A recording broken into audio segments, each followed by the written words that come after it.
அவுதுபில்லாஹிமினஷ்-ஷைத்தானிர்-ரஜீம். பிஸ்மில்லாஹிர்-ரஹ்மானிர்-ரஹீம். அல்-ஃபாத்திஹா. பிஸ்மில்லாஹிர்-ரஹ்மானிர்-ரஹீம். அல்ஹம்துலில்லாஹி ரப்பில் ஆலமீன் அர்-ரஹ்மானிர்-ரஹீம் மாலிகி யௌமித்தீன் இய்யாக நஅபுது வ இய்யாக நஸ்தஈன் இஹ்தினஸ் ஸிராத்தல் முஸ்தகீம் ஸிராத்தல் லதீன அன்அம்த அலைஹிம் கைரில் மக்தூபி அலைஹிம் வலத்தாலீன். அல்ஹம்துலில்லாஹ். இன்னைக்கு எனக்கு பேசுறதுக்கு வாய்ப்பு கொடுத்த அல்லாஹ்வுக்கு நான் நன்றி சொல்லிக்கிறேன். இன்ஷா அல்லாஹ் இனி தொடர்ந்து வரக்கூடிய வாரங்கள்ல திங்கட்கிழமைகள்ல திஸ் வீக்ஸ் தாட்ஸ் அப்படிங்கிற தலைப்புல, இந்த வார சிந்தனை அப்படிங்கிற தலைப்புல நம்ம தொடர்ந்து குர்ஆனுடைய ஒரு தலைப்பு எடுத்து ஒவ்வொரு இதா பயான் பண்றாங்கல்ல, அந்த மாதிரி அது சம்பந்தப்பட்ட வசனங்கள் எல்லாத்தையும் எடுத்து நம்ம இதை ஒரு கலந்துரையாடல் மாதிரி தான் நம்ம பண்ண போறோம். இப்போ நான் ஒரு தலைப்பு எடுத்து பேசும்போது உங்களுக்கு என்ன தோணுதோ அதெல்லாம் நீங்க ஷேர் பண்ணலாம். அதுக்கான டைம் இருக்கும்.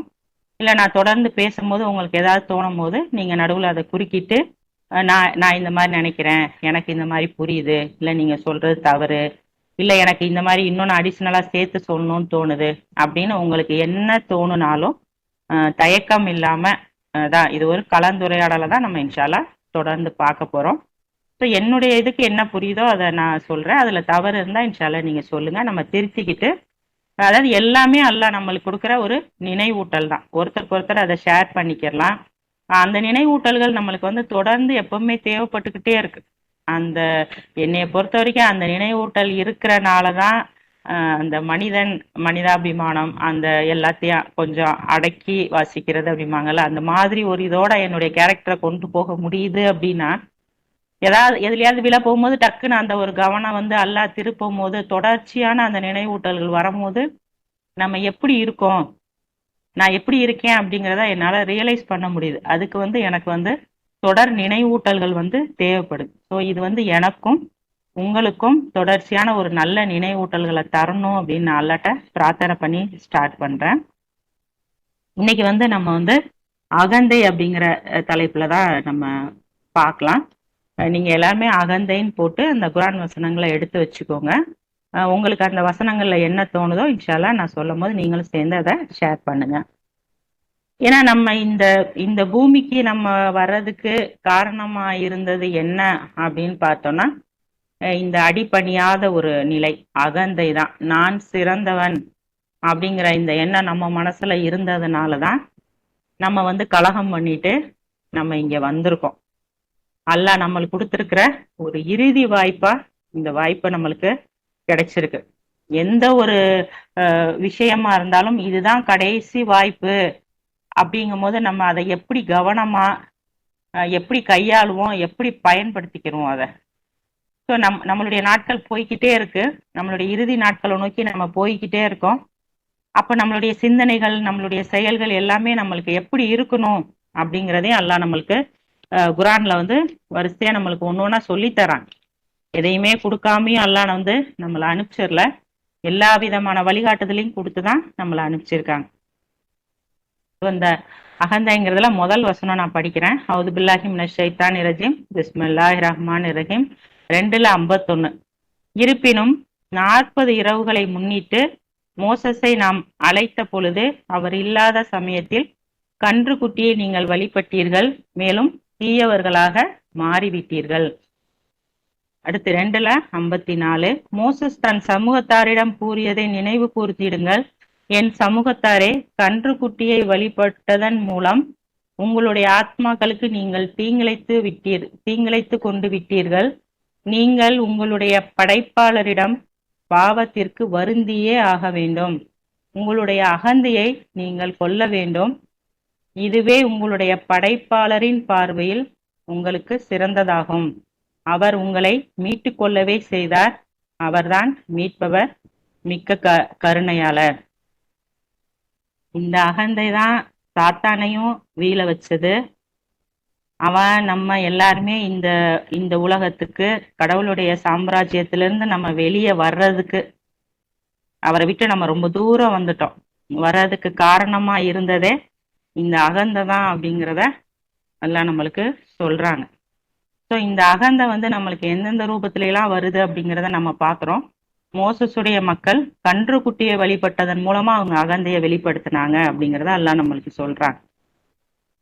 நம்ம நம்ம இந்த பூமியில இருக்கோம். ஒரு கொஞ்சம் மேல இந்த ஸ்பேஸ்ல எல்லாம் போய் ஒர்க் பண்றாங்கல்ல, ஒரு 300 மீட்டர் அவ்வளவுதான் சொல்றாங்க. அந்த தூரத்துல இருந்து பார்க்கும்போது இந்த பூமி அவ்வளோ பெருசா தெரியுது. அந்த மேல் பக்கம்லாம் நம்மளுக்கு அப்படியே காட்டுறாங்க. எப்படி இருக்கு இந்த பூமி? கடல் இருக்கு, நிலப்பரப்புகள் இருக்கு. அது எல்லாமே நம்மளுக்கு அப்படியே தெரியுது. கொஞ்சம் நம்ம அப்படியே இந்த கேலக்சியை விட்டு போனோம் அப்படின்னா, அதாவது இந்த சூரிய குடும்பங்களை தாண்டி கொஞ்சம் அப்படி நகண்டு போனோம் அப்படின்னா, இந்த பூமி அப்படியே கொஞ்சம் சின்னதாயிடுது. அதுக்கப்புறம் அதை தாண்டி அப்படியே மில்கி வே, அப்படி இந்த பிரபஞ்சத்துடைய அந்த எண்டு அப்படிலாம் சொல்றாங்கல்ல, இதெல்லாம் வந்து நம்ம படிக்க படிக்க ஒரு நட்சத்திரம் எவ்வளோ பெருசா இருக்கு. சூரியனுக்குள்ளேயே பல லட்சம் பூமியை உள்ள வைக்கலாம் அப்படிங்கிறாங்க. ஆனா அதே மாதிரி நட்சத்திரங்கள் எவ்வளவு பெருசா இருக்கு. ஒரு 1700 சூரியனை வைக்கிற மாதிரி இருக்கு, கோடிக்கணக்கான சூரியனை வைக்கிற மாதிரி நட்சத்திரங்கள் பெருசா இருக்கு அப்படின்னு சொல்றாங்க. அவ்வளவு அவ்வளவு பெருசு பெருசா எல்லாம் வந்து மேல வந்து வச்சிருக்காங்க. ரொம்ப ஸ்பேசியஸா இடிச்சிட்டு புடிச்சிட்டுலாம் இல்ல. அது அது அவ்வளவு பறந்து விரிந்த ஒரு பரப்பா வந்து எல்லாம் வச்சிருக்காங்க. இந்த 3 ஸ்டார்ஸ்லாம் நம்ம வந்து அடிக்கடி நம்ம ஒரு வெளியே நின்று நம்ம பார்த்தோம்னா அப்படியே ஒரு நேர்கோட்டுல தெரியும். நான் ரொம்ப நாளா நினைச்சிட்டு இருப்பேன், இது 3 அப்படியே ஒரு நேர்கோட்டுல இருக்கு போல அப்படின்னு சொல்லி. அதை போய் பார்த்தா சொல்றாங்க, இது ஒரு 1200 ஒளியாண்டு தூரத்துல இருக்கு, அது ஒரு 2000 ஒளியாண்டு தூரத்துல இருந்து, அது அதுக்கு மேல 5000 ஒளியாண்டு தூரம் தாண்டி இருக்கு அப்படிலாம் சொல்லும் போது, அப்ப அந்த ஒரு ஒளியாண்டு தூரங்கிறது என்னங்கிறத நம்ம படிக்கிறோம். ஒவ்வொன்றையும் ஸ்பேஸ்ல எல்லாம் எப்படி வச்சிருக்காங்க. நெபுலானா என்ன, சூப்பர் நோவானா என்ன, பிளாக் ஹோல்னா என்ன, அப்படியே ஒன்னையும் நம்ம படிக்கும் பொழுது நம்ம அறிவு ரொம்ப சின்னது. ஆனா கடவுள் எப்படிப்பட்டவரா இருக்காரு. அப்படியே இந்த இந்த பிரபஞ்சத்தின் மேல் இதை ஃபுல்லா எல்லாம் வந்து அப்படியே, அதாவது மேல் இதுன்னு சொல்லக்கூடாது, பூமி அது உள்ளதா இருக்கு. ஸோ எல்லாத்தையுமே எல்லாம் வந்து ஒரு டார்க் மேட்டர் அப்படிங்கிற கருப்பாக்கி வச்சிருக்காங்க. எப்படி பூமியில வந்து அதிகமான நிலப்பரப்புகள்ல தண்ணீர் இருக்கோ, அதே மாதிரி இந்த பிரபஞ்சமே வந்து ஒரு டார்க் மேட்டர்னால சூழப்பட்டிருக்கு அப்படின்னு சொல்றாங்க. கருப்பா நம்மளுக்கு தெரியும் ஸ்டார்ஸ்லாம் எப்படி நம்மளுக்கு பளிச்சுன்னு தெரியுது அப்படின்னா, மேல ஃபுல்லா அப்படி கருப்பா இருக்கிறனாலதான் நம்மளால அப்படி பார்க்க முடியுது அப்படிங்கிறத சொல்றாங்க. இந்த பிளாக் ஹோல் பத்திலாம் வந்து விஞ்ஞானிகளுக்கே இன்னும் வந்து முழுசா கண்டுபிடிக்க முடியல.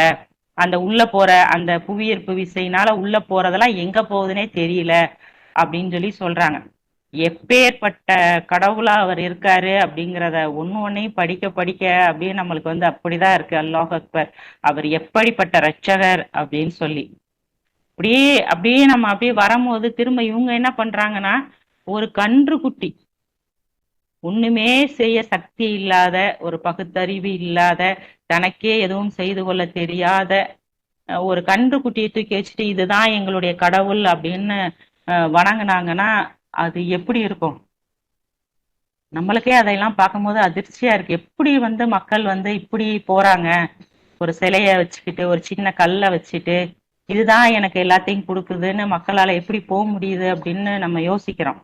ஆனா நம்மள வந்து சைத்தான் வேற வகையில கூட்டிட்டு போயிடறான். அதுதான் அவனுடைய வந்து அந்த தீய செயல்களை நம்மளுடைய கண்களுக்கு வந்து அழகா காட்டுறது அப்படிங்கறதா வந்து அவனுடைய சாமர்த்தியமா நம்ம பாக்குறோம். இந்த இந்த வானம் பூமி எல்லாம் சொல்றாங்க, நான் எல்லாத்தையுமே விருப்பத்தோடய விருப்பமின்றிய வாங்க நான் கூப்பிட்டு எல்லாமே வந்துடுச்சு அப்படின்னு சொல்றாங்க. அந்த மாதிரி அவ்வளவு பெருசா இருந்த நம்மளுடைய ஆன்மாக்கள் இன்னைக்கு வந்து இந்த உடலுங்கிற இவ்வளோக்கான இதுக்குள்ள பூமிக்குள்ள ஒரு சின்ன இடத்துக்குள்ள சுருங்கி கிடக்குன்னா அதுக்கு காரணம் என்ன? நம்மளுடைய அகந்தை தான். அப்படி இந்த உடல் எனும் ஒரு கூண்டுக்குள்ள அந்த ஆன்மா இவ்வளோ காண்புல சுருங்கிருச்சு. பிரசாத் சொல்றாங்க இல்லையா, அந்த 27 இதுல சொல்றாங்க, ஒரு ஒரு மாநிலத்தை விட பெருசு, அவ்வளோ பெருசு ஒவ்வொரு ஆன்மாவும் அப்படிங்கிறாங்க. அப்படி இருந்தா நம்மளுடைய ஆன்மாவை நம்ம வந்து இந்த சாத்தானுடைய எண்ணங்கள்னால நம்ம அப்படியே வந்து நான் சிறந்தவன், என்னால எல்லாம் செய்ய முடியும் அப்படிங்கிற எண்ணத்தினால நம்முடைய சுருக்கி சுருக்கி சுருக்கி ஒரு கூண்டுக்குள்ள, சொல்லணும்னா ஒரு சிறை மாதிரி ஒரு கூண்டுக்குள்ள இந்த ஆன்மா வந்து அப்படியே சுருங்கி போய் கிடக்கு. நம்மளுடைய அகந்தைய நம்ம ஒவ்வொன்னா நம்ம வந்து வெளிப்படுத்தி காட்டுறோம். அதிகாரமா, ஆளுமையா, அதிகார போதையா, பண பணத்தை வச்சு, இப்படி ஏதாவது ஒரு விதத்துல வந்து நம்ம வந்து நம்மளுடைய அகந்தையை வந்து வெளிப்படுத்திக்கிட்டே இருக்கோம் நம்ம. அது நம்மளுக்கே நல்லா நம்மளால உணர முடியும். சாத்தான் நம்ம கிட்ட வர்றான் அப்படிங்கிறத நம்ம உணர்ந்துட்டோம்னா, அந்த வரக்கூடிய விஷயங்கள் எல்லாமே எங்க இருந்து வருது, அதோடைய ரூட் எங்க இருக்கு அப்படிங்கிறத நம்மளால வந்து நல்லா புரிஞ்சுக்கிற முடியும். திடீர்னு நம்மளுக்கு வந்து பயத்தை கொடுப்பான். பிசினஸ் இப்படி ஆயிரும், தொழில் இப்படி ஆயிரும், சொந்தக்காரவங்க எல்லாம் இப்படி இருக்காங்க, யாரையுமே நம்ப முடியாது, அடுத்தவங்கள குறை சொல்ல வைக்கிறது, நம்மள புலம்ப வைக்கிறது. அவனுக்கு நல்லா தெரியும் நம்ம எதுல வீக்கா இருக்கோம் அப்படின்னு. நம்மளுக்கு கூட தெரியாது. நம்மளால இப்ப சொல்ல முடியுமா நான் இந்த விஷயத்துல ரொம்ப வீக்கு அப்படின்னு சொல்லி?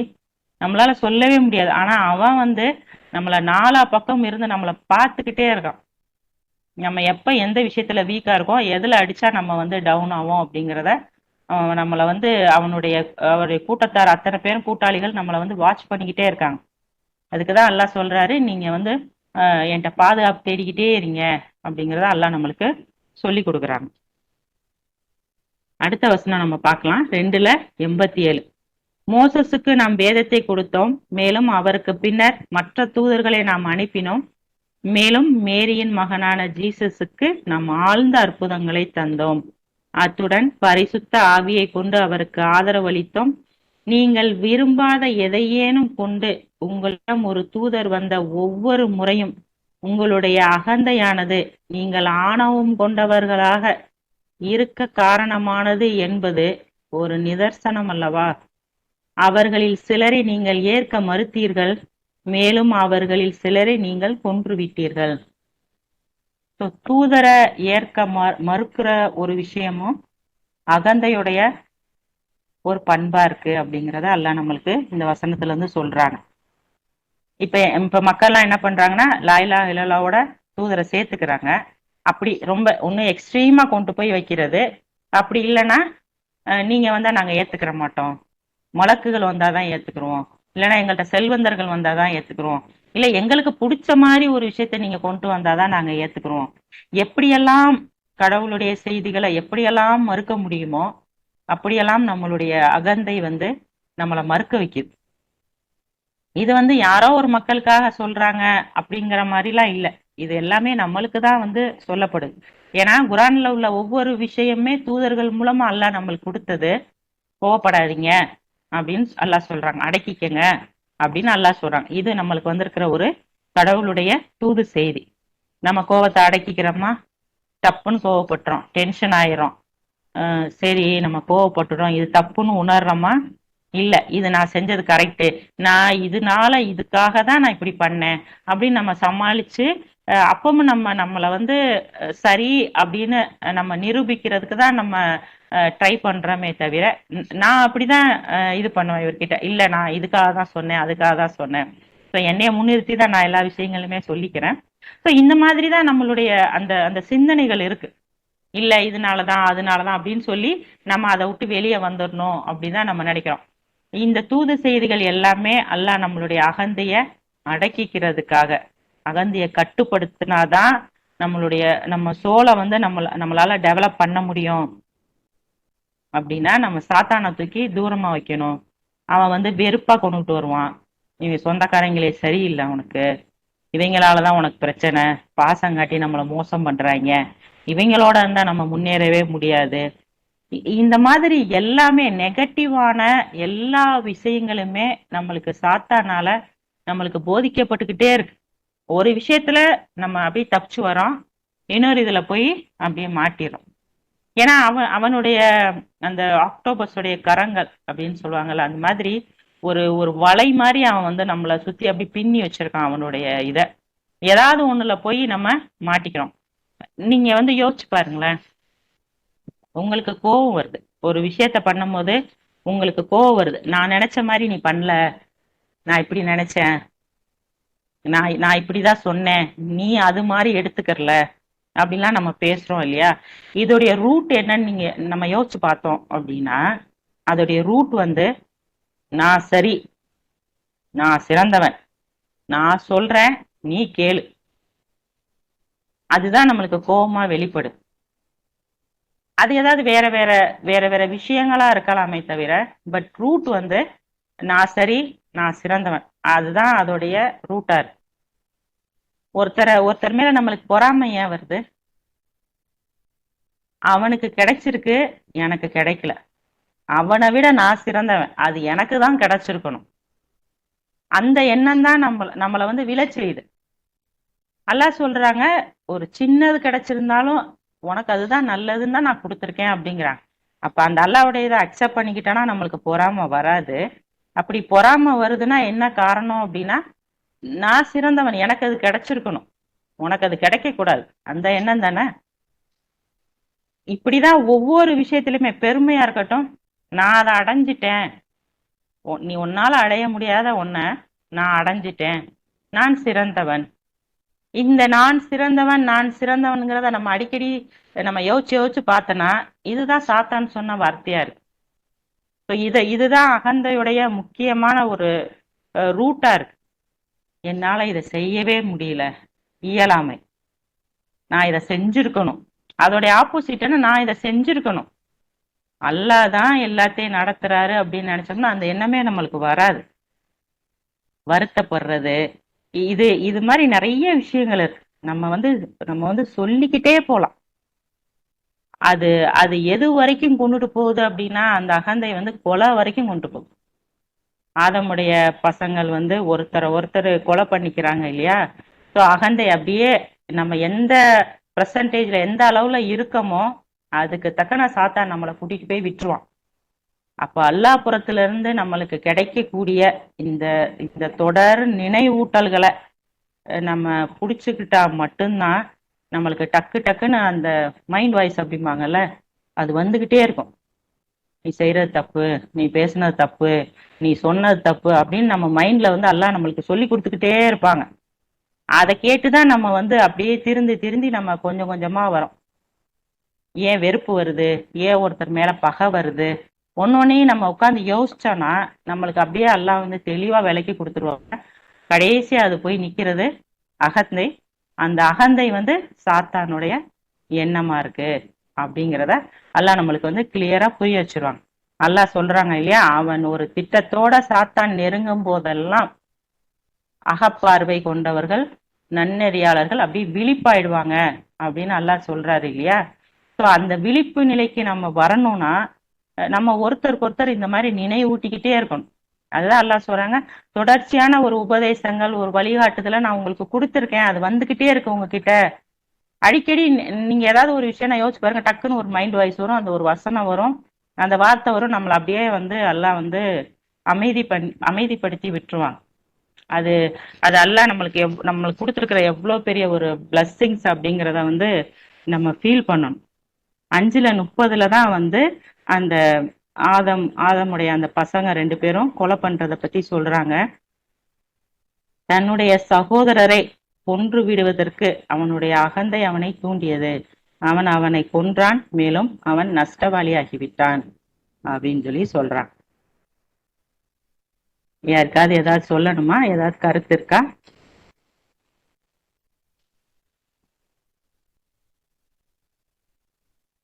இல்லையா? கண்டினியூ பண்ணுவோமா?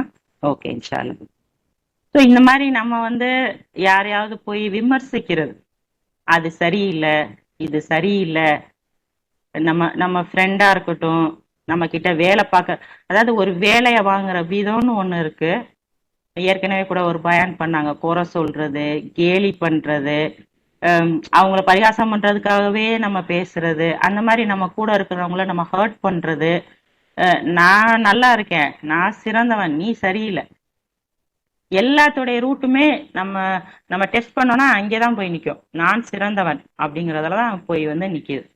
ஸோ சாத்தான் வந்து நம்மளை அப்படிதான் ஆதம ஃபர்ஸ்ட் அவன் எப்படி இது பண்ணா, மரத்தை நெருங்காதீங்க ஆசையை தூண்டி விட்டு, நீ வந்து அப்படியே நீ வந்து வானவர், அப்படியே நித்திய வாழ்வை நீ அடைஞ்சிருவ, அதனாலதான் உனக்கு அந்த மாதிரி ஆகுது, அப்ப நான் சிறந்தவன் ஆயிரணும் அப்படிங்கிற எண்ணம் தான் நம்மளுக்கு எல்லா இடத்துலயுமே பிரதிபலிக்குது அப்படிங்கறதுதான் எல்லாம் நம்மளுக்கு வந்து சொல்லித்தராங்க. ஸோ அறிவு நம்மளுக்கு வந்து வந்ததுக்கு அப்புறம் தான் நம்ம அந்த மாதிரி ஆயிடுறோம் அப்படிங்கிறதையும் சொல்றாங்க. நம்மளுக்கு அறிவு வந்ததுக்கு அப்புறம் தான் நம்ம எல்லாத்தையும் வந்து இந்த சப்மிஷனா என்னன்னே நம்ம தெரியாம இருந்தோம். நல்லா நம்மளுக்கு வந்து இந்த குரானுடைய வழிகாட்டுதலை கொடுத்து அகந்தைனா என்னன்னு காமிச்சு அப்ப நான் சொல்ற கருத்து கரெக்ட், நீ சொல்ற கருத்து கரெக்ட், எது சிறந்தது? அல்லாஹ் குரான்ல என்ன சொல்லியிருக்காரு, நம்மளுக்கு அல்லாஹ் வழிகாட்டுதல தரணும், நம்ம அதை பின்பற்றி போவோம். குரானுடைய வழி ஒளியில தேடுங்க, நான் உங்களுக்கு வழிகாட்டுறேன்னு அல்லாஹ் சொல்றாங்க. நீங்க ஒருத்தர் ஒருத்தர் தர்க்கம் பண்ணிக்கங்க, ஒருத்தர் ஒருத்தரை வந்து சண்டை போட்டுக்கங்க, உடனே நீங்க ஒருத்தர் ஒருத்தர் பிரிஞ்சு போங்க, அப்படி சொல்லல. அல்லாஹ் ஒற்றுமையா இருங்க, ஒற்றுமையா இருக்கணும். அப்படின்னா இந்த மாதிரி அதிகமா தர்க்கம் பண்ணோம் அப்படின்னா நம்மளுக்கு அது குழஞ்சு போயிடும். அப்படிங்கறனாலதான் அல்லாஹ் நம்மளுக்கு வந்து அதை சொல்றாங்க. இப்போ இதையெல்லாம் விட்டுட்டு நம்ம ஒரு இந்த எதிர்மறை ஆன இந்த சிந்தனைகள்லாம் இருக்கு இல்லையா, இந்த இறைவனுடைய இதுல இருந்து நம்ம வந்துட்டோம். இப்ப நம்மளுடைய சிந்தனைகள் எல்லாம் ஒரு நேரம் ஒரு நேரம் நம்ம அல்லாஹ் பக்கம் இருக்கோம், ஒரு நேரம் நம்ம சாத்தானுடைய இதுக்கு போயிடும். எப்பவுமே நம்ம வந்து அந்த தொடர்ச்சியான அந்த ஒரு இதுல நான் இல்லை. இப்போ என்னைய வந்து சரி பண்றதுக்கு நான் என்ன பண்ணணும் அப்படிங்கிறத நான் வந்து அல்லாட்ட கேட்டுட்டே இருப்பேன், எனக்கு சொல்லி கொடுங்க அல்லாஹ், என்னுடைய இது சரியா இல்ல அப்படின்னு சொல்லி. அப்பதான் அல்லாஹ் வந்து நம்மளுக்கு ஒன்னையும் குரான்ல இருந்து நம்மளுக்கு சொல்லி தராங்க. நீங்க வந்து அதிகமா நன்றி செலுத்துங்க, அல்லாஹ் தான் எனக்கு இதை கொடுத்தாரு, அல்லாஹ் தான் எனக்கு அதை கொடுத்தாரு, தண்ணியை கொடுத்தது அல்லாஹ் தான், சாப்பாடை கொடுத்தது அல்லாஹ் தான், என்னைய நடக்க வச்சது அல்லாஹ் தான், இன்னைக்கு என்னைய பேச வச்சுக்கிட்டு இருக்கிறது அல்லாஹ் தான். நானா பேசணும்னு நினைச்சா கண்டிப்பா பேசியிருக்கவே முடியாது, அல்லாஹ் நான் மட்டும்தான் பேச முடியும். அப்படி பேச வச்சதுக்கு நன்றி அல்லாஹ். இப்படி நம்ம தொடர்ச்சியா நம்மளுக்கு கிடைக்கக்கூடிய ஒவ்வொரு விஷயத்துக்கும் நம்ம வந்து அல்லாவுக்கு நம்ம தேங்க் பண்ணிக்கிட்டே இருக்க இருக்க என்ன ஆகுது அப்படின்னா, நம்ம எதையுமே கொண்டுகிட்டு வரல, நம்ம எதையுமே செய்யல, நம்மளால எதையுமே செய்ய முடியாது. அல்லாஹ் தான் நம்மளுக்கு எல்லாத்தையும் தந்துகிட்டு இருக்காரு அப்படிங்கிறது நம்ம மைண்ட்ல இருந்துகிட்டே இருக்கும். தேங்க் பண்ண பண்ண அல்லாஹ் வந்து பல விஷயங்களை மாத்தி தரேன் அப்படிங்கிறத குரான்ல நம்மளுக்கு சொல்லிக்கிட்டே இருக்காங்க. ஸோ ஒவ்வொரு ஒவ்வொரு நினைவூட்டல்கள் நம்மளுக்கு அல்லாஹ் கொடுக்க கொடுக்க, ஒரு காலையில எந்திரிச்ச உடனே பிஸ்மில்லா சொல்றது, லாயிலா இல்லா சொல்றது, அல்லாட்ட பொறுப்பை ஒப்படைக்கிறது, அப்ப இன்றைய காரியங்கள் ஃபுல்லா அல்லாஹ் தான் நடத்தி தராரு நம்மளுக்கு அப்படிங்கிற கவனத்தை தர்றதா இருக்கட்டும். இன்னைக்கு இன்னைக்கு நான் அவ்வளோ பேரை பாக்குறேன், இவ்வளோ பேரையும் நான் பார்க்கணும்னா என்னால முடியுமானா முடியாது. அல்லாஹ் தான் ஒவ்வொருத்தரையும் இன்னைக்கு இவங்கள போய் பாருங்க அப்படின்னு சொல்லி மனசுல போட்டு எல்லாத்தையும் எல்லாத்தையும் என்னைய பார்க்க வச்சீங்க எல்லாம், நன்றி எல்லாம். இன்னைக்கு நான் எல்லாரோடையும் பேசி சந்தோஷமா இருந்தேன், அல்ஹம்துலில்லாஹ். அல்லாஹ் நம்ம வந்து வந்திருக்கோம்னு எல்லாரும் வந்திருக்காங்க அப்படிங்கிற நினப்ப சாத்தா நம்மளுக்கு கொண்டுகிட்டு வருவான். அதுதான் அவனுடைய தொடர்ச்சியான வேலையா இருக்கு. ஆனா அல்லாஹ் நம்மள நன்றி சொல்ல சொல்றாங்க. உடனே நம்ம அதுக்கு நன்றி சொல்லும் போது அல்லாஹ் தான் இதை செஞ்சிருக்காரு அப்படிங்கிற அந்த அந்த நினைவு வந்து டக்குன்னு நம்மளுக்கு வந்து வந்துருது. ஆனா அதை செய்ய விடாம அந்த நன்றி செலுத்துற கவனம் இல்லாம பண்றதுதான் சாத்தானுடைய வேலையா இருக்கு. எந்த ஒரு தவறு செய்தாலும் அல்லாஹ் வந்து நம்மளை தொடர்ந்து கேட்க சொல்றாங்க. எதை செஞ்சாலும் காலதாமதம் ஆயிடாம உடனே பாவ மன்னிப்பு கேட்க வைக்க சொல்லி அல்லாஹ் நம்மளை வந்து துவா கேட்க சொல்றாங்க. ஸோ தொடர்ச்சியான பாவ மன்னிப்பு. இங்க வந்து நான் என்ன பாவம் பண்ணேன், எனக்கு மட்டும் ஏன் இப்படி நடக்குது?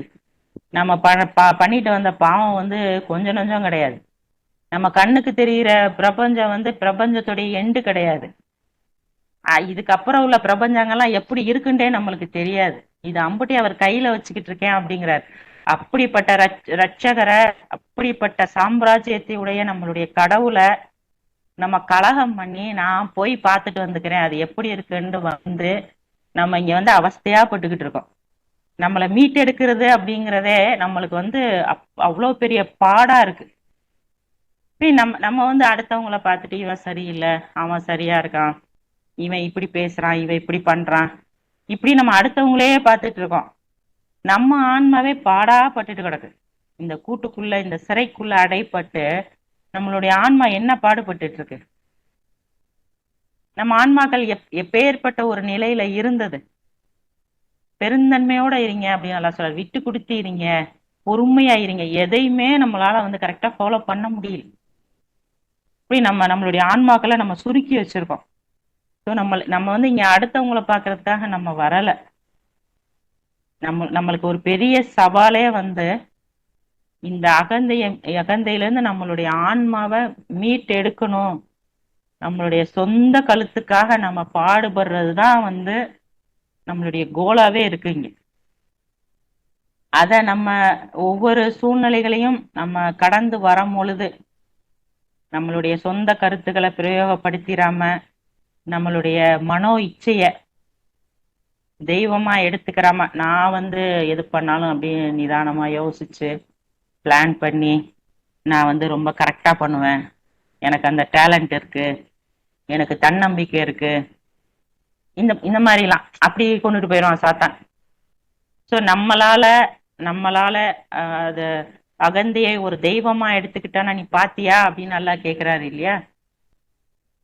ஸோ நம்மளால எதுவுமே செய்ய முடியாது, நம்ம எதுவுமே செய்யல. நான் கடந்து போன நேத்தை நம்மளால கொண்டுட்டு வர முடியுமா? காலை பொழுத நம்மளால திரும்ப கொண்டுட்டு வர முடியுமா? நாளைக்கு நம்மளுக்கு என்ன நடக்கும்னு நம்மளுக்கு தெரியுமா? நம்ம நத்திங், நம்ம எதுவுமே கிடையாது, நான் எதுவுமே கிடையாது அப்படிங்கிறத நான் அடிக்கடி எனக்குள்ள சொல்லிக்கிறேன். யாராவது என்னை ஹர்ட் பண்ணும்போது எனக்கு அவ்வளோ கஷ்டமா இருக்கு. நான் யாரையும் ஹர்ட் பண்ணிடக்கூடாதுங்கிறதுல நான் ரொம்ப கான்சியஸா இருக்கேன். ஆனா யாராவது என்னைய ஹர்ட் பண்ணும்போது எனக்கு ரொம்ப கஷ்டமா இருக்கு. ஏன் நம்மள இப்படி எல்லாம் பேசுறாங்க இவங்க? நம்ம சரியானவங்க தானே, நம்ம கரெக்டா தானே பண்றோம், ஏன் நம்மளுக்கு இப்படி இப்படி அப்படி கொண்டு போறான். நம்ம சரி இல்லை, நம்ம சரியானவங்க இல்லை, நான் சரி இல்லை, நான் ஒண்ணுமே இல்லை, நான் நத்திங். கடவுளுடைய இதுக்கு கட்டுப்பட்டு யாராவது என்னை ஹர்ட் பண்ணா அதை நான் தாங்கிக்கணும். ஏன்னா நான் பண்ணிட்டு வந்த கலகத்துக்கு அல்லாஹ் எனக்கு கொடுத்துருக்கிற இந்த இதெல்லாம் ஒண்ணுமே கிடையாது. ஒரு சின்ன சின்ன இதுகள் மூலமா நம்மள எல்லாம் கடந்து போக வைக்கிறாரு. ஆனா இதுக்கே நம்ம வந்து அப்படியே கடந்து இது பண்றோம், என்னால தாங்கவே முடியல. அல்லாஹ் சொல்ற, தாங்க முடியாத அளவுக்கு நான் கஷ்டத்தையும் உனக்கு கொடுக்கறது இல்லை அப்படிங்கிறார். ஸோ கொடுக்குற ஒவ்வொன்னையும் நம்மளுடைய சொந்த சவால்களா எடுத்துக்கிட்டு அதை நம்மளை மீட்டுக்கிட்டு போற கடைசி வாய்ப்பு, கடைசி சந்தர்ப்பத்துல வந்து நம்ம நிக்கிறோம். அல்லாஹ்வுடைய துணை கொண்டு அல்லாஹ் மேல உள்ள அந்த நம்பிக்கை பலமான ஒரு ஆழமான வேர் அப்படிங்கிறாருல, அந்த மாதிரி ஒரு பலமான நம்பிக்கை. என்ன வந்தாலும் நான் கடவுளை சார்ந்து மட்டும்தான் இருப்பேன். என்னுடைய அகந்தைய வந்து அது சைத்தான் அகந்தையை இல்லாம இருக்க முடியும்லாம் சொல்லவே முடியாது. சாகுற வரைக்கும் அது நம்மளுக்கு இருக்கும். அதை வந்து நான் மட்டுப்படுத்தியே கொண்டுட்டு போவேன். என்னுடைய கோல் வந்து நான் வந்து அல்லாஹ் எனக்கு வாக்களிச்ச அந்த சொர்க்கத்தை போய் நான் அடையணும். அதுக்கு வந்து இங்க நான் என்ன வேணாலும் இழக்கிறதுக்கும் பொறுத்துக்கிறதுக்கும் நான் தயாரா இருக்கேன். எப்படி பூமியை கூப்பிட்டப்போ பூமி வந்தது, நம்ம என்ன பாடுபடுத்துறோம் பூமியை, எல்லாத்தையும் தாங்கிக்கிட்டு இருக்குல்ல. அல்லாஹ்வுடைய சொல்லுக்கு கட்டுப்பட்டு நம்ம என்னத்தை தாங்குறோம்?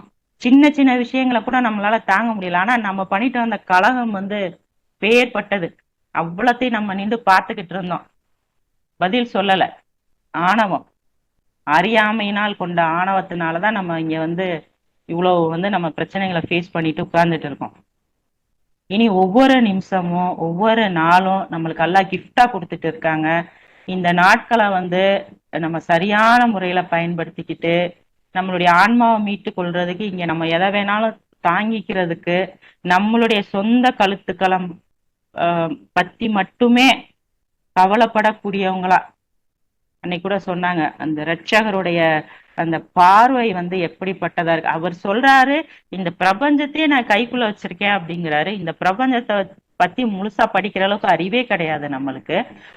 அந்த பிரபஞ்சத்துடைய மூளையில இருந்து பார்க்கும்போது இந்த பூமியே ஒண்ணும் கிடையாது. இந்த பூமிக்குள்ள மனிதர்களே தெரியறதே இல்லை. ஆனா ஒரு எறும்புக்குள்ள உள்ள ஹார்ட்டுடைய இயக்கத்தை கூட அவர் கட்டுப்படுத்துறாரு அப்படின்னா அவர் எப்பேற்பட்ட ரட்சகரா இருப்பாரு. எப்பவுமே அவரை துதிச்சுக்கிட்டோம், அவரை புகழ்ந்துகிட்டோம், அவரை நன்றி செலுத்திக்கிட்டோம், தொடர்ந்து அவர்கிட்ட பிரார்த்தனை பண்ணணும். நம்ம இறைவா, நான் இங்க போறேன், எனக்கு எதுவும் நடந்துடாம, நான் எதுவும் பேசிடாம எனக்கு இது பண்ணி கொடுங்கல்ல. இன்னைக்கு நான் என் வேலை விஷயமா போறேன். எப்பவுமே நம்ம அவர்கிட்ட பிரார்த்தனை ஒரு வழிபாடு. பிரார்த்தனை அகந்தையை கொல்ல வைக்குது. ஏன்னா அல்லாஹ் தான் நம்மளுக்கு எல்லாத்தையும் பண்ணி தரார். முன்னாடியே நம்ம அவர்கிட்ட வந்து பொறுப்பை ஒப்படைச்சிட்டு போகக்கூடிய அந்த ஒரு நிலைக்காகவும் அவர்கிட்ட நம்ம கான்டாக்ட்லயே இருக்கோம். அவர் செவியே இருக்கிறாரு, நம்ம கூடயே இருக்காரு, நம்மளுக்கு எல்லாத்தையும் நடத்தி தர்றாரு அப்படின்னு தொடர்ச்சியான பிரார்த்தனைகள் மூலமாவும் நம்மளுடைய அகந்தையை கொள்றோம். நன்றி செலுத்துறது, பாவ மன்னிப்பு கேட்கறது, தொடர்ச்சியான பிரார்த்தனைகள் மூலமா நம்ம எப்பவுமே கடவுளை நெருங்கி போகக்கூடியவங்களா, ஒருத்தருக்கு ஒருத்தர் நம்ம வந்து நினைவூட்டி கொள்ளக்கூடியவங்களா அல்லாஹ் நம்மளை வந்து எப்பவுமே ஆக்கி அருள் பாலிச்சு நம்ம அகந்தைய வந்து நம்ம கொன்று நம்மளுடைய ஆன்மாவை ஜெயிக்க வைக்கிறதுக்கு அல்லாஹ் நம்மள அனைவருக்கும் கிருபை செய்வாராக. இன்ஷா அல்லாஹ். அல்ஹம்துலில்லாஹ். ஸலாம் அலைக்கும். வலைக்கும் ஸலாம். சிறப்பான சிந்தனை, இந்த வார சிந்தனை. அகந்தை இது வந்து நமக்குள்ளேயே இருந்துகிட்டு இருக்கு, நமக்கு அது தெரியல அப்படிங்கிறது. நீங்க சொன்ன நிறைய விஷயங்கள் வந்து நம்ம அதை கடக்காம இல்லை, கடந்து போய்கிட்டே இருக்கிறோம். தொடர்ந்து அல்லாட்ட பாவ மன்னிப்பு கேட்கறதும் நன்றி செலுத்துறதும் பிரார்த்தனை பண்றதும் தான் அதுக்கு ஒரே தீர்வா இருக்கும்னு நினைக்கிறேன். ஸலாம் அலைக்கும். சிறப்பு சிறப்பு சிஸ்டர். அல்ஹம்துலில்லாஹ். பிரார்த்தனை போமா? யார் பண்றீங்க பிரார்த்தனை? பிஸ்மில்லாஹிர் ரஹ்மானிர் ரஹீம். அன்பாளரே, அருளாளரே, கருணையாளரே, கிருபையாளரே, பிரபஞ்சத்தின் இரட்சகரே, முழு உலகிற்கும் அதிபதியே, எல்லாம் வல்ல எங்கள் அல்லாஹ்வே, ஆட்சியாளரே, பாதுகாப்பவரே, படைப்பவரே, மாட்சிமையும் கண்ணியமுடைய எங்களின் ஒரே இரட்சகரே, நீரே துதிப்பிற்குரியவர். நீர் எங்களுக்கு கற்பித்தவற்றை தவிர எங்களுக்கு எந்த அறிவும் இல்லை. நீரே ஞானமிக்கவர், அனைத்தையும் அறிந்தவர். எங்கள் இரட்சகரே, அறிவில்லாத ஒருவனைப் போல் நடந்து கொள்வதை விட்டும் எங்களை காப்பீராக. எங்கள் இரட்சகரே, இவ்வுலகில் எங்களுக்கு நன்மையையும் மறு உலகில் எங்களுக்கு நன்மையும் வழங்குவீராக. நரக நெருப்பின் வேதனையிலிருந்து எங்களை காத்திடுவீராக. எங்கள் இரட்சகரே, நாங்கள் மறந்து விட்டாலோ அல்லது தவறு செய்து விட்டாலோ எங்களை தண்டித்து விடாதீர். எங்கள் இரட்சகரே, எங்களுக்கு முன்னிருந்தோர் செய்தது போல் உமக்கு எதிராக நிந்தனை செய்வதை விட்டும் எங்களை பாதுகாப்பீராக. எங்கள் இரட்சகரே, வருந்தி திருந்துவதற்கு மிகவும் காலதாமதம் ஆகிவிடும் வரையிலும் பாவம் செய்து கொண்டிருப்பதை விட்டும் எங்களை பாதுகாப்பீராக. எங்களை பிழை பொறுப்பீராக. எங்களை மன்னிப்பீராக. எங்கள் மீது கருணை கொள்வீராக. நீரே எங்களுடைய இரட்சகரும் அதிபதியும் ஆவீர். எங்கள் இரட்சகரே, நம்ப மறுக்கின்ற மக்களுக்கு எதிராக எங்களுக்கு ஆதரவு அளித்திடுவீராக. எங்கள் இரட்சகரே, எங்களுடைய காரியங்களை உம்முடைய வழிகாட்டுதலை தந்து ஆசீர்வதிப்பீராக. எங்களுடைய தர்ம ஸ்தாபனத்தின் காரியங்கள் அனைத்தையும் இலகுவாக்கி அது நல்ல முறையில் நடப்பதற்கு கிருபை செய்வீராக. எங்கள் இரட்சகரே, குணப்படுத்துபவரே, எங்கள் சகோதர சகோதரிகளில் யாரெல்லாம் சுகவீனர்களாக இருக்கின்றார்களோ அவர்களுக்கெல்லாம் பரிபூரண சுகமளித்து ஆசீர்வதிப்பீராக. எங்கள் இரட்சகரே, எங்கள் ஆன்மாக்களுக்கு நாங்கள் தீங்கிழைத்துக் கொண்டோம். நீர் எங்களை மன்னித்து எங்கள் மீது கருணை புரியவில்லை எனில் நாங்கள் நஷ்டவாளிகளாகி விடுவோம். உம்மை விடுத்து வேறு தெய்வம் இல்லை. நீர் துதிப்பிற்குரியவர். நான் ஒரு பெரும் பாவத்தை செய்துவிட்டேன். எங்கள் இரட்சகரே, எங்களுடைய ஒளியை எங்களுக்கு பூர்ணப்படுத்துவீராக. எங்களுடைய பாவங்களை எங்களுக்கு மன்னிப்பீராக. எங்கள் இரட்சகரே, உம்மிடமே நாங்கள் பொறுப்பை ஒப்படைக்கின்றோம். எங்களை நன்னெறிவுடைய நம்பிக்கையாளர்களாக மரணிக்கச் செய்வீராக. எங்கள் இரட்சகரே, எங்களுடைய சுபாவத்தை குளிர்விப்பீராக. எங்களுடைய அறிவை எங்களுக்கு அதிகரிப்பீராக. சரணடைந்தவர்களாக எங்களை மரணிக்கச் செய்வீராக. எங்கள் இரட்சகரே, கௌரவமானதொரு நுழைவிற்குள் எங்களை நுழைய அனுமதிப்பீராக. கௌரவமானதொரு புறப்பாட்டுடன் புறப்பட எங்களை அனுமதிப்பீராக. உம் புறத்தில் இருந்து சக்தி மிக்கதொரு ஆதரவை எங்களுக்கு வழங்குவீராக. செவியேற்பவரே, பிரார்த்தனைகளுக்கு மறுமொழி அளிப்பவரே, எங்களுடைய பிரார்த்தனை எங்களிடமிருந்து ஏற்றுக்கொள்வீராக. நீரே எல்லாம் அறிந்தவர், ஞானம் மிகுந்தவர். ரபனா தகப்பல் மீனா இன்னக அன்த ஸமீஉல் அலீம். அல் ஃபாத்திஹா. பிஸ்மில்லாஹிர் ரஹ்மானிர் ரஹீம். அல்ஹம்துலில்லாஹி ரப்பில் ஆலமீன். அர் ரஹ்மானிர் ரஹீம். மாலிகி யௌமித்தீன். இய்யாக நஅபுது வ இய்யாக நஸ்தஈன். இஹ்தினஸ் ஸிராத்தல் முஸ்தகீம். ஸிராத்தல்லதீன அன்அம்த அலைஹிம் கைரில் மக்தூபி அலைஹிம் வலத்தாலீன். மாஷா அல்லாஹ், லா குவத்த இல்லா பில்லாஹ். அல்ஹம்துலில்லாஹ். அஸ்ஸலாமு அலைக்கும்.